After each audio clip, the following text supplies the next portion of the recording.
I now give the floor to His Excellency ዑስማን Mohammed Saleh, Minister for Foreign Affairs of the State of Eritrea.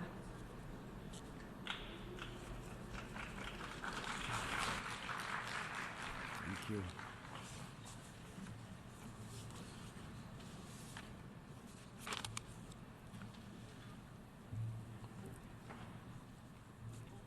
Madam President, honorable heads of delegation, ladies and gentlemen, let me join previous speakers to convey our congratulations for your election as President of the 73rd session of the United Nations General Assembly. This forum provides annually a congenial platform for the member states to broach critical issues of international peace and security and their ramifications on national and human development. In this spirit, allow me to bring to the attention of this August Assembly key matters of paramount importance to my country and our region as a whole.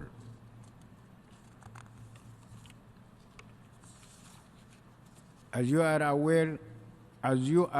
all aware, Eritrea and Ethiopia have recently signed a historic peace agreement that brings to an end the dark, 2 decades old, a chapter of war, constant tension and strife.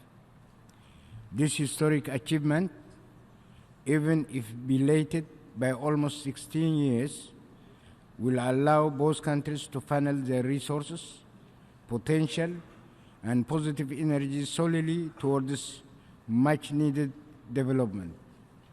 It has already infused hope and optimism on the peoples of both countries.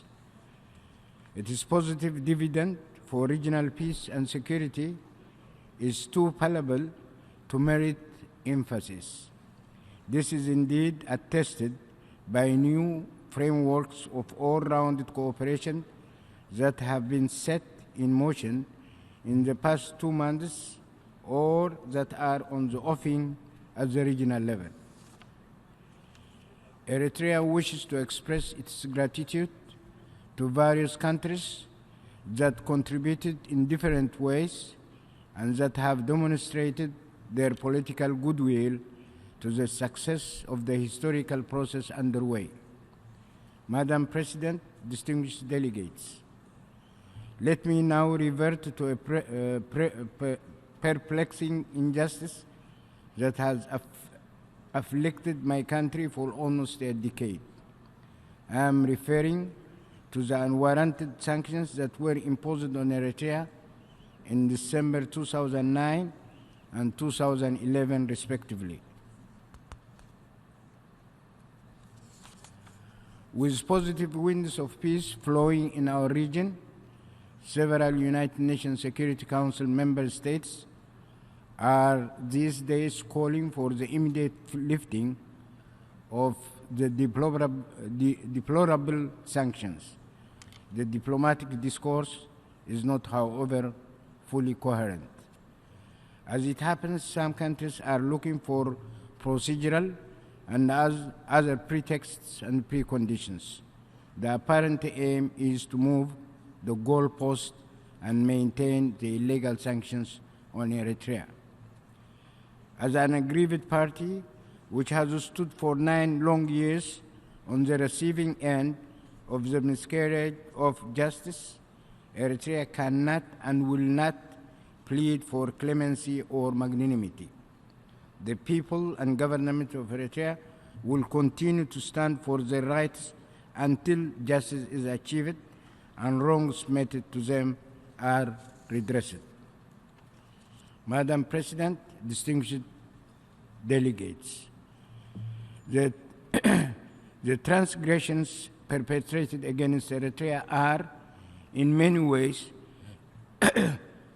symptomatic of the harvest and perverse power games that have primarily governed international relations in our contemporary times. The spiraling crisis, instability, wars and conflicts that have and continue to rage in various parts of the world are inevitable consequences of the absence of justice. The attendant outcomes of international power imbalance, when the rule of law is suppressed and supplanted by the logic of force, when global power balance is compromised, the inevitable outcomes are intractable crises and escalating wars. It is against this disconcerting global backdrop that Eritrea was first victimized and targeted for unlawful and unfair sanctions on 23rd December 2009. I will not bore you with details of the incontrovertible facts of how and why this act was imposed, as all relevant information, including confidential communications, WikiLeaks, and all, have since long been available in the public domain. However, to sum up, the interplay of forces and factors that brought about the sanctions were the following. One, the principal architects of the sanctions were previous United States administrations who felt that they could use their unassailable power and raw coercion to ram through the United Nations Security Council punitive measures against a small country and people to advance their misguided regional agenda.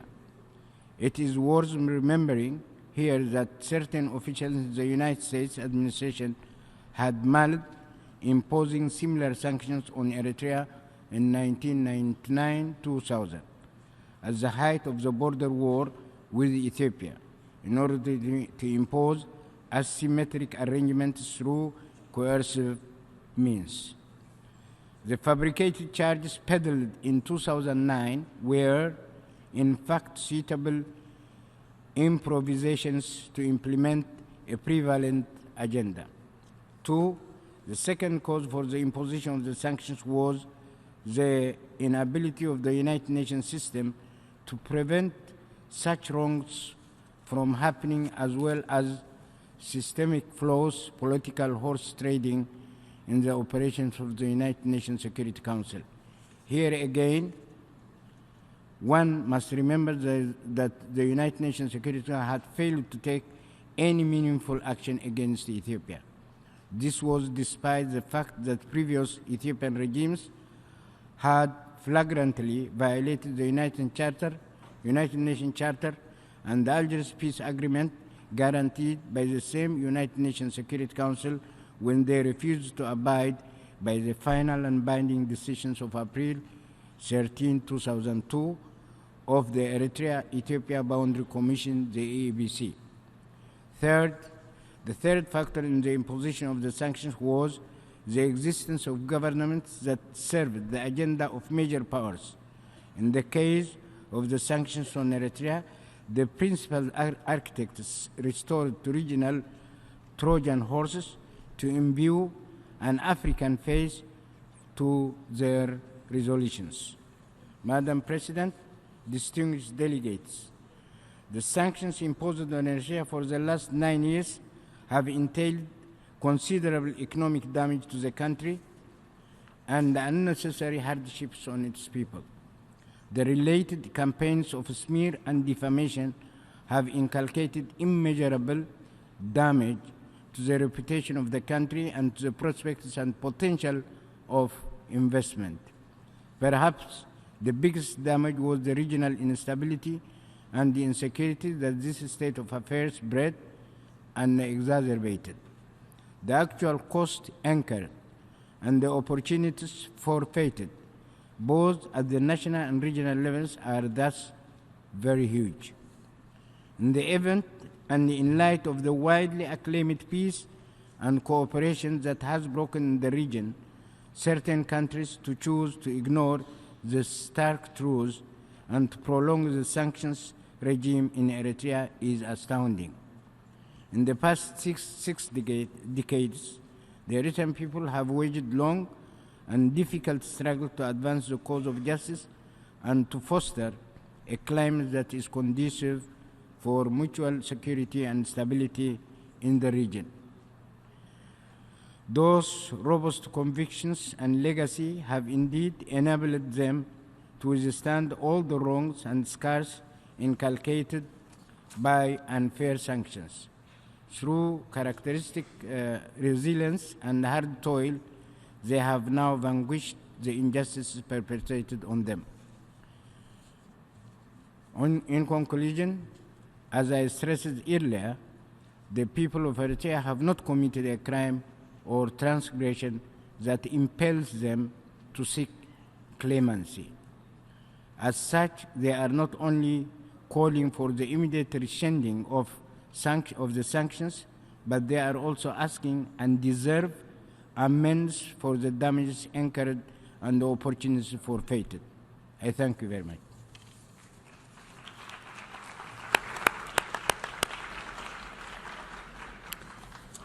I thank the Minister for Foreign Affairs of the State of Eritrea for his statement.